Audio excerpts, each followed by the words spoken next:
চুয়াডাঙ্গার জীবননগরে সেনাবাহিনীর হেফাজতে মারা যাওয়া পৌর বিএনপি সাধারণ সম্পাদক শামসুজ্জামান ডাবলুর প্রথম জানাজা হয়েছে। সকাল 11টায় জীবননগর কেন্দ্রীয় পৌর ঈদগাহ মাঠে এই জানাজা অনুষ্ঠিত হয়। এতে অংশ নেয় জেলা বিএনপির নেতাকর্মী সহ হাজার হাজার মানুষ। জেলা শাখার পক্ষ থেকে জানাজায় আসা স্থানীয় নেতাকর্মীরা ডাবলুর মৃত্যুর সাথে জড়িতদের শাস্তি দাবি করেন।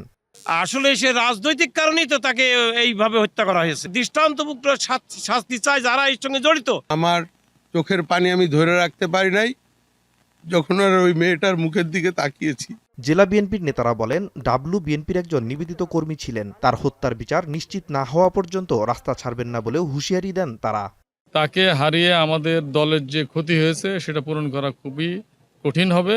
আইন অনুযায়ী যা যা করা সম্ভব সেটা দলের থেকে করা হবে। ডিসি সাহেব বলছেন, এসপি সাহেব বলছেন, আইএসপিআর এর বিবৃতিতে বলা হয়েছে তারা তদন্ত কমিটি করেছে, তদন্ত কমিটি করে ব্যবস্থা নেবে। এভিডেন্স এবং কাগজপত্র সহ আইনে যে বিষয়গুলো আছে আমরা সবসময় এটা তৎপরতা থাকবো এবং আমরা এর বিচারের ন্যায় বিচারের দাবিতে আমরা আমাদের কোনো ঘাটতি হবে না।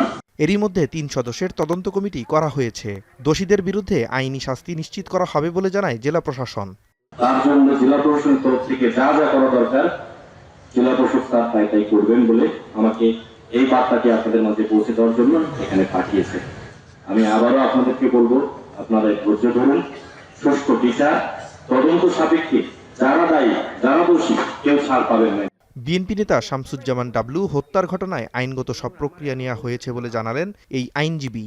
আইএসপিআর যেটা বলছে সেটা হলো সেনা আইনে তাদের বিচার করা হবে, ক্লোজ করে রাখছে ওনাদেরকে। পুলিশ প্রশাসন এবং সেনাবাহিনী সকল কর্তৃপক্ষ আইনের মাধ্যমে সুষ্ঠু বিচার করবে, এই বিষয়ে আমরা প্রশাসন থেকে আশ্বস্ত হতে পেরেছি। এদিকে নিহত বিএনপি নেতার মা ও ছোট ভাই লন্ডন থেকে রাতে দেশে ফেরার পর বৃহস্পতিবার সকালে দ্বিতীয় জানাজা শেষে জীবননগর পৌর কবরস্থানে দাফন করা হবে ডাবলুকে। এর আগে সোমবার রাতে জীবননগর পৌর এলাকায় সেনাবাহিনীর অভিযানে আটকের পর অসুস্থ হলে তাকে উপজেলা স্বাস্থ্য কমপ্লেক্সে নিলে চিকিৎসক তাকে মৃত ঘোষণা করেন। এখন চুয়াডাঙ্গা। শিয়া বাটার ও ভিটামিন ই সমৃদ্ধ লিলি বিউটি সোপ, তারুণ্যময় উজ্জ্বল ত্বকের জন্য। রিমার্ক